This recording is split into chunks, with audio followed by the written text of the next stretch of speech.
Hello and welcome to another video review. This is Call of Duty Finest Hour for Xbox, PlayStation 2, and GameCube. What you're seeing here is the GameCube version. This is a first-person shooter developed by Spark Unlimited on PlayStation 2 and Xbox and Exact Entertainment on GameCube, and it was published by Activision in November of 2004 to a fairly decent reception. Most people seem to enjoy the game and say it was a fairly solid first-person shooter, except it did receive considerably lower scores than the original Call of Duty, which does beg the question of why that is. Let's find out. Now, of course, as far as presentation goes, you do have to keep in mind that this is limited by the hardware it was released on. It was released on GameCube, PS2, and Xbox, and those look incredibly dated by modern standards. But even when this was actually released, it didn't look particularly good. At best, it looked average for that particular generation, although there are some things in there that look especially bad. For example, the weapon animations. Bolt actions in particular look absolutely horrid. Pro tip to Spark Unlimited's animators, since they didn't seem to understand this, but when you work a bolt action rifle, you don't simply lift the bolt handle and then turn the bolt handle back down. You lift the bolt handle, pull it back, push it forward, and then you drop the bolt handle.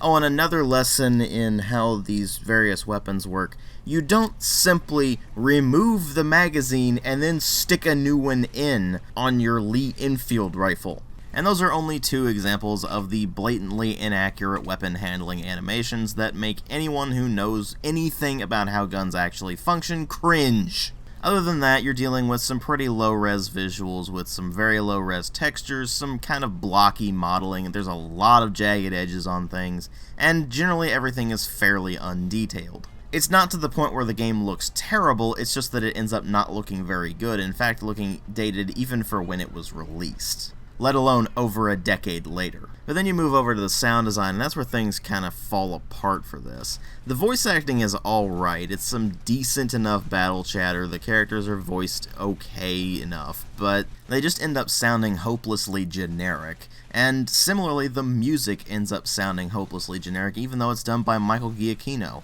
And you have to keep in mind, he did the music for Medal of Honor, at least for a few of the early ones, and so what ends up happening here is that the music just ends up sounding like every other World War II game soundtrack since Medal of Honor.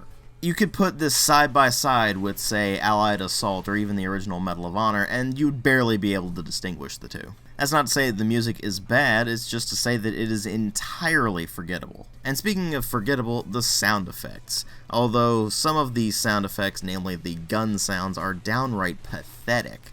They hardly sound like guns, if at all, and they don't have anywhere near enough oomph to them. They end up sounding like you're shooting pea shooters more than you're actually shooting weapons of war. And the distinct lack of visual feedback with how those weapons handle, where the rifles in particular have basically no recoil at all, and nor do the submachine guns or even the LMGs for that matter, means that the weapons themselves just feel incredibly unsatisfying to use from a presentation standpoint. And so what ends up happening with the presentation overall is that where it's not just simply lackluster, it ends up being pretty crappy, honestly.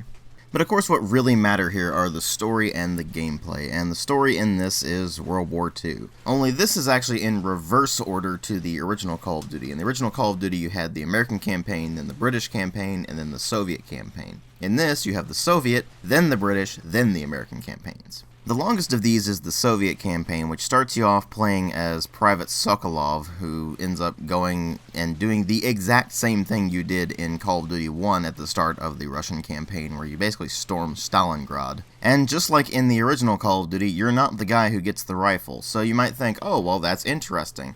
The problem is that it does it at the very beginning of the game, as opposed to toward the end of the game like the original Call of Duty did. The reason that scene was so incredibly effective in the original Call of Duty is that up to that point, the player had not been subjected to a period of complete helplessness before. In this, you start off completely helpless, and then from there on out, you've always got weapons on you, so you don't need to worry about anything. Well, you do have to worry about things, but I'll get to that more when I get to the gameplay section of this. But suffice to say, the Russian campaign starts off on an incredibly derivative note, And the sad part is, it only gets worse from there, because even though it does have a couple of interesting ideas here and there, you learn very quickly that the pacing is all kinds of off. The Russian campaign is actually the longest in the entire game, and it really starts to drag once you hit the halfway point in particular. Which is odd, because on paper it has you doing quite a few different things. You're running around on the ground, you have that bit in Stalingrad at the beginning of the campaign, you get to play as the first female player character in the entire Call of Duty series as a Russian sniper,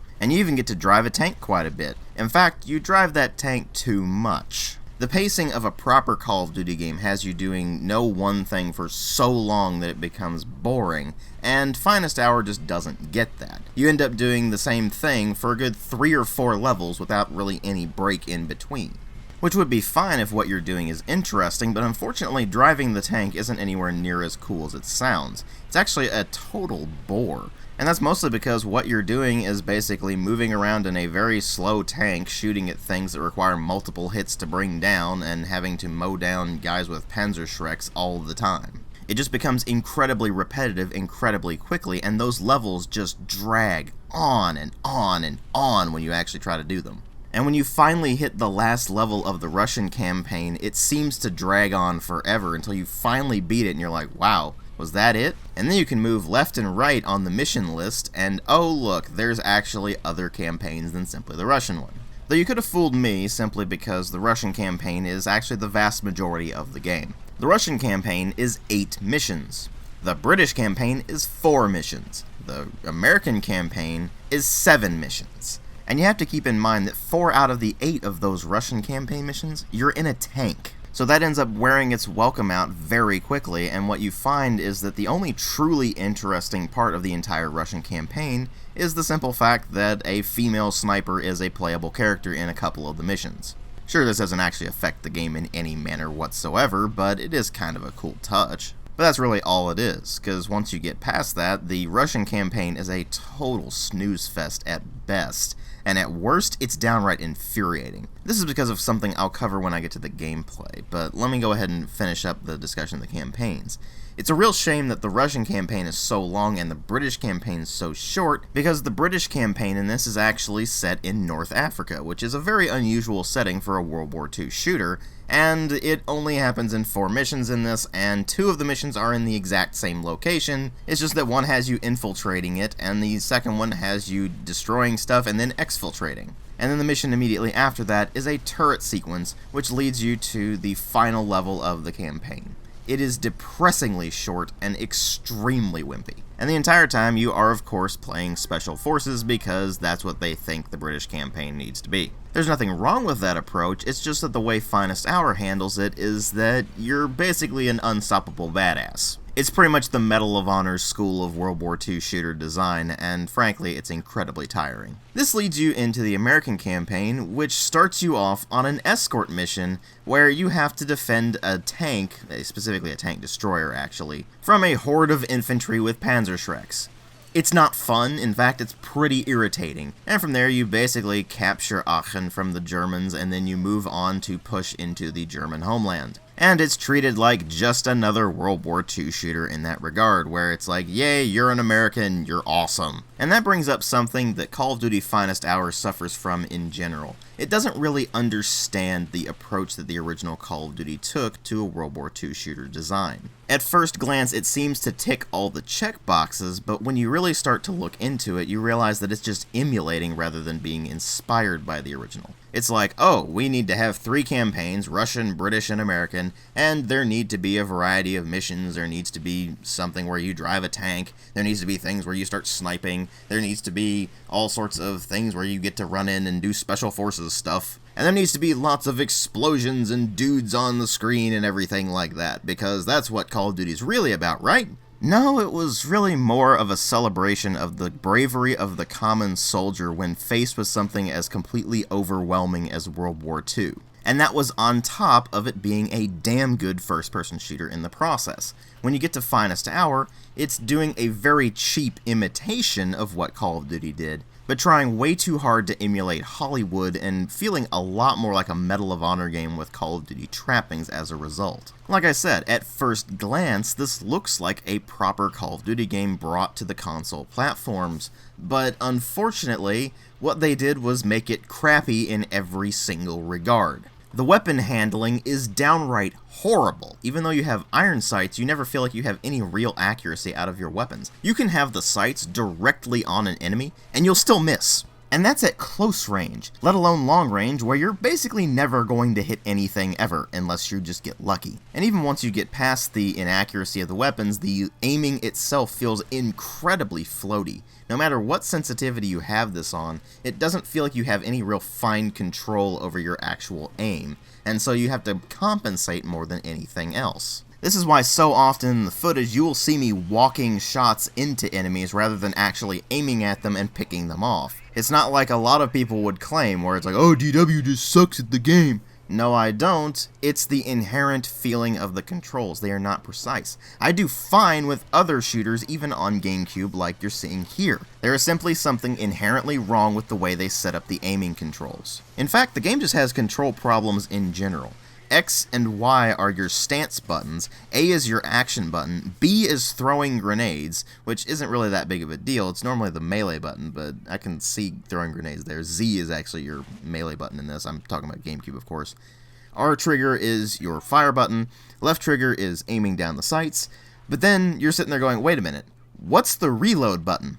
It's down on the D-pad. Left on the D-pad is to select your weapons. Right on the D-pad is to select what you're throwing, whether it be grenades or landmines or whatever it is. And up on the D-pad is to use a medkit. Maybe the controls are very slightly better on PS2 and Xbox, but that's still not going to fix the problem with the movement, where the movement itself feels also floaty, but really sluggish. You always feel like you're trying to wade through a tar pit, even when you're trying to move as fast as possible, which means that you're a sitting duck for the AI to pick you off, when the AI is not being incredibly stupid on its own. I mean, look at this.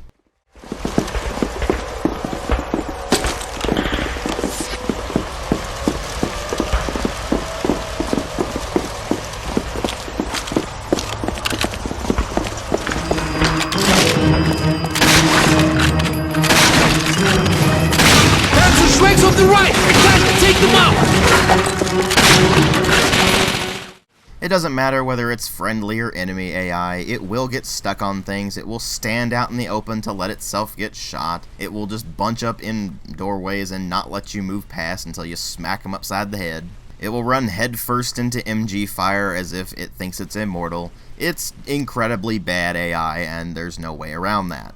Well, there is. There's what they actually did with Finest Hour, which is make the AI incredibly accurate. They always seem to know exactly where you are, and they shoot you with unnerving amounts of accuracy even from really long distances. This means that the health kits are a necessity, because your health does not regenerate. You need to find health kits all over the place.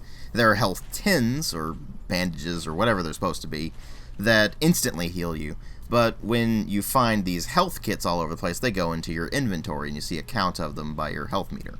And when you get low on health, you can press up on your D-pad, or whatever the button is on the other two consoles, and you will use that medkit to heal up a large portion of your health. Part of the problem of this is that the game doesn't really have much of a checkpoint system at all, so if you do manage to die, guess what? You've lost all of your health kits, and if you had them from a previous level, you're just screwed. Oh, and when I say it doesn't have much of a checkpoint system, I mean that it has maybe one checkpoint in a given level. In some of the levels, it doesn't have any checkpoints at all. So if you die, you have to start the entire mission all over again, including the intro cutscene, which you can't skip. And you may think, oh, that's probably fine. They probably got a save anywhere function, right?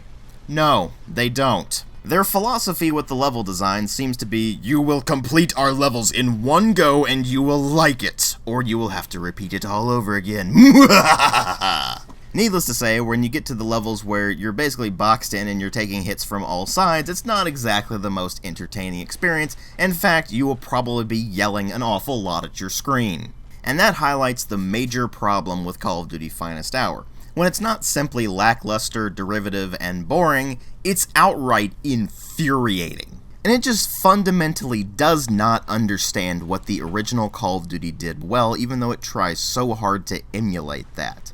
The back of the box even says, "The world's darkest hour shall be your finest." It's all about you, the player, being awesome, not about the hellishness of the war, not making you feel like you're part of a huge war that is basically overwhelming, not glorifying the common soldier's bravery in the face of such hellish conditions. No. It's all about making player one feel like a badass, and it really does show, except that it doesn't make you feel like a badass. It makes you feel like you're made of tissue paper half the time. And the clumsy controls, completely arbitrary inaccuracy, and downright idiotic AI do absolutely nothing to help this. Not to mention the simple fact that this game is just extremely derivative not just of the original Call of Duty, but also of Hollywood and even Medal of Honor. And in the grand scheme of things, this game effectively got forgotten, even though it received pretty favorable reviews at the time, people saying, "Oh, it's actually a pretty good FPS for the day."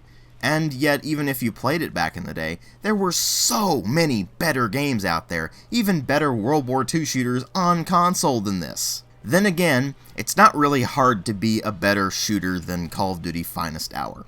It is a piece of crap, and I do not remotely recommend it to anyone. But of course, there is one caveat there. That's the single player. I have not played the multiplayer. Except you can't play the multiplayer anyway because it was online, and online for both the Xbox version and the PS2 version is nil now. And of course the GameCube version doesn't even have multiplayer at all. Maybe the multiplayer was halfway decent, but given how crappy the controls are and how crappy the weapon and damage modeling is, I can't exactly say it would be any better. Ultimately, there is absolutely no reason for you to play Finest Hour at all. I give it a 1 out of 5. Thanks for watching.